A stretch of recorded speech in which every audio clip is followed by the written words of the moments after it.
This is a guide to show you how to install the new Access Payroll software. The software can be safely installed in advance of the new tax year, as it does not become active until the new software has been activated and registered. The software should be installed onto the server and any PC that runs payroll. Before installing the new software, you should log in to the existing payroll on each PC to check the version of Crystal Reports. To do this, select Access Payroll and log in as normal. To do this, click Info and About Access Payroll. Then under the System tab, you will see Crystal Reports, and this version is version 11. It may say Crystal Reports version 9. You need to make a note of the Crystal Report number, whether it is version 9 or 11. You can then exit Access Payroll and you are now ready to install the software. Step 1. Insert the red CD labelled Access Payroll into your server or PC. The CD should then automatically open the Access Install window, as you can see on screen now. If this box does not appear, browse to the CD drive. You will then see the Setup exe here. If you double click this, it will give you exactly the same page as if you were to just click on Run Setup exe. On the right hand side of the display will be a list of what is on the CD, and the first item is Payroll SE. You need to double click on this. The display will change, and in the middle of the screen you should see Install Payroll. Double click on this. You then may get one or two warnings where you will need to click Run or Open depending on what version of Windows you are running. If not already installed, you will need to install the Microsoft Visual C++ 2005 before installing the payroll software.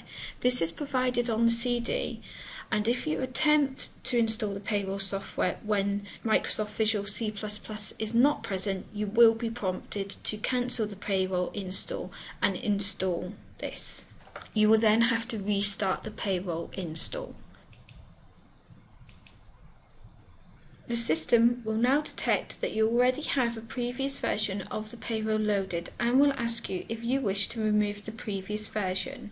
If you receive this error message, please click No and then click on Next. The application wizard window has now opened, so click on Next.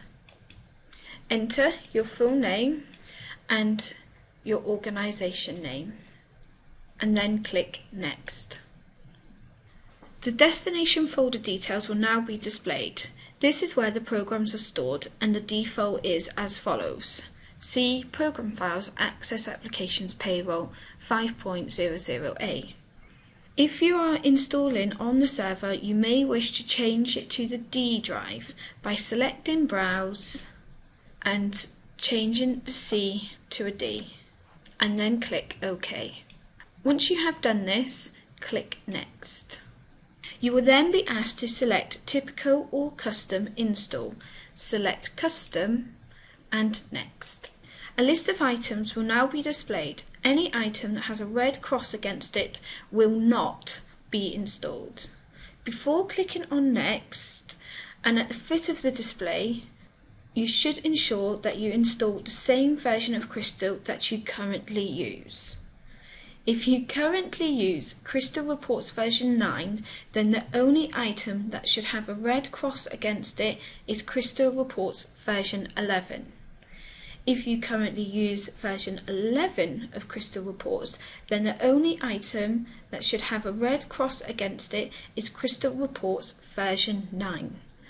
If you were to change this, click on the down arrow and select Entire feature will be installed on the local hard drive and select Next. The next window will ask if you are ready to install the software. Simply click Next. The software will now be installed. On completion, a new window will open advising you that the payroll has been successfully installed. Now that the software has been installed, a new window will open advising you that the payroll has been successfully installed. Click Finish.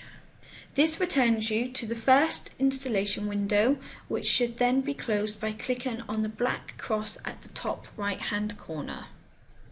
On the server or PC, if you now click Start, All Programs, Access Applications, Payroll, you will now see that a new 5.00a version of Payroll has been installed. You do not need to do anything more until you are ready to activate the new Payroll, and you should continue to use your existing Payroll desktop icon. Thank you for watching this demonstration.